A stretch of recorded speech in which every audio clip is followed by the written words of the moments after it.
The Galactic Survey Corps had designated planet designation VK-447 as Class 9 lethal, avoid at all costs. The atmospheric toxicity index alone should have killed anything with lungs within hours. The native predators could shred titanium plating. The temperature swings ranged from boiling to freezing every 16 hours. No species in the known galaxy had ever survived more than 3 rotations on its surface. Jake Morrison had been there for 2 years. When the transport ship Meridian suffered catastrophic engine failure, the crew had 3 options: burn up in VK-447's atmosphere, drift into the void, or attempt an emergency landing.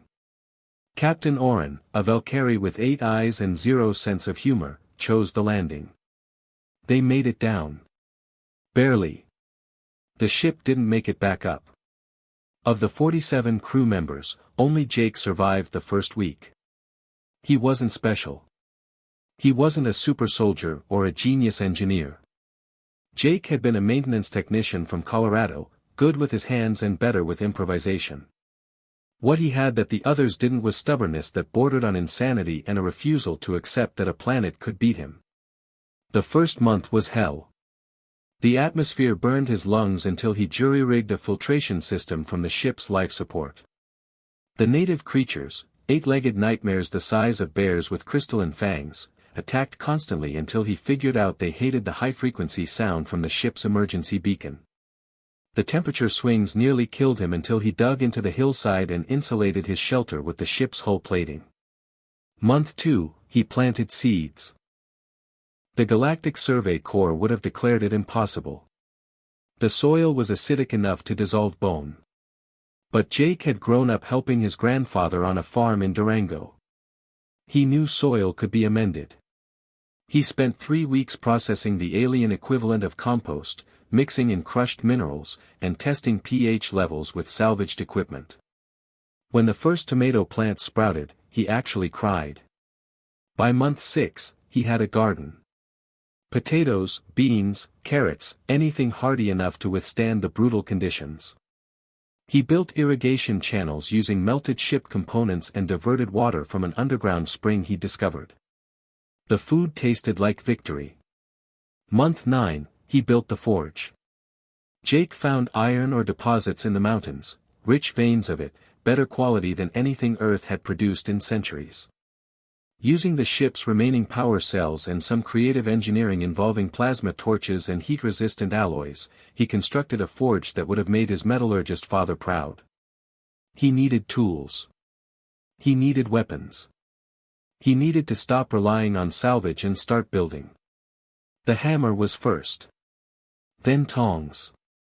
Then a proper knife. Each piece he crafted was a middle finger to the planet trying to kill him and the galaxy that had written him off as dead. By year 1, Jake had a homestead. That's when he met them. The creatures the Survey Corps had called apex predators were called thornbacks by Jake. 3 of them had been circling his territory for weeks, a mother and 2 juveniles, he eventually figured out. They were magnificent and terrifying, 12 feet tall, covered in bony plates, with 6 limbs that could tear through stone, and intelligence burning in their 4 amber eyes. The mother was injured. A gash along her side from something even nastier than her species, infected and festering. Jake watched her try to hunt, watched her fail, watched her young grow weaker. He did something incredibly stupid. He tranquilized her. It took 4 darts made from concentrated plant toxins he'd discovered, delivered from a compressed air rifle he'd forged himself. When she went down, her young attacked him. He barely made it back to his shelter, bleeding from a dozen wounds. But he came back out. With medicine. With bandages made from processed plant fibers. With meat from his latest hunt. It took 3 days of approaching, retreating, and leaving food before the mother let him near. Another week before he could treat the wound. A month before they trusted him enough to sleep near his homestead. Jake named them Liberty, Justice, and Independence, Libby, Justice, and Indy for short. His own little slice of America on a planet that wanted them all dead. Year 2, Jake's homestead became a fortress. The forge produced steel tools, weapons, and structural supports. The farm expanded into terraced fields that produced enough food to feed him and 3 massive predators. He'd figured out the thornbacks were omnivores. They loved his potatoes almost as much as fresh meat. Libby would rumble contentedly while eating roasted vegetables, a sound like thunder mixed with purring.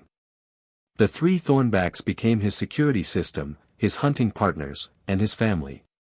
Justice, the smaller juvenile, loved to watch him work the forge, fascinated by the glowing metal.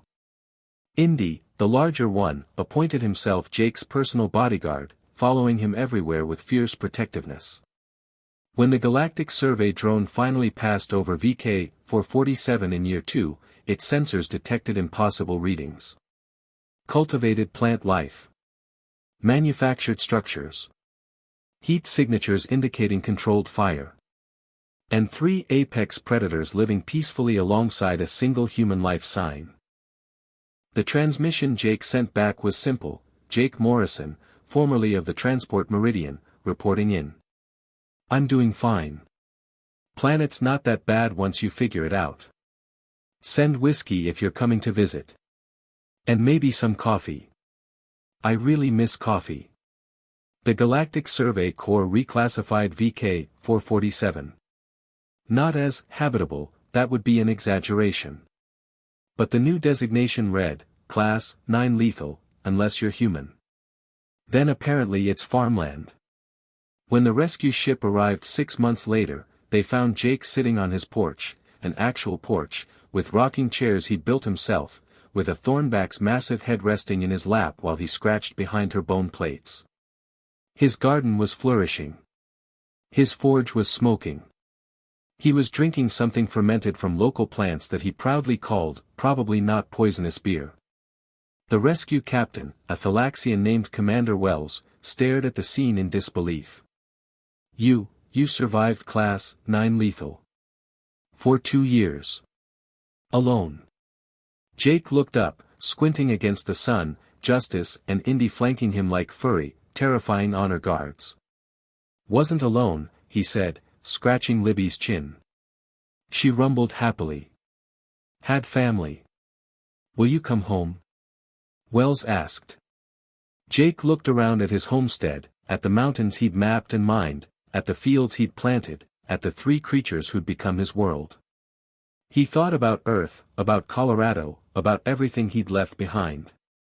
Then he smiled. I am home, Commander. But you're welcome to visit. Just knock first. Indy gets nervous around strangers. The thornback in question growled, a sound that made the rescue team take 3 steps back. Humans, the galaxy learned that day, didn't just survive the unsurvivable. They made it home.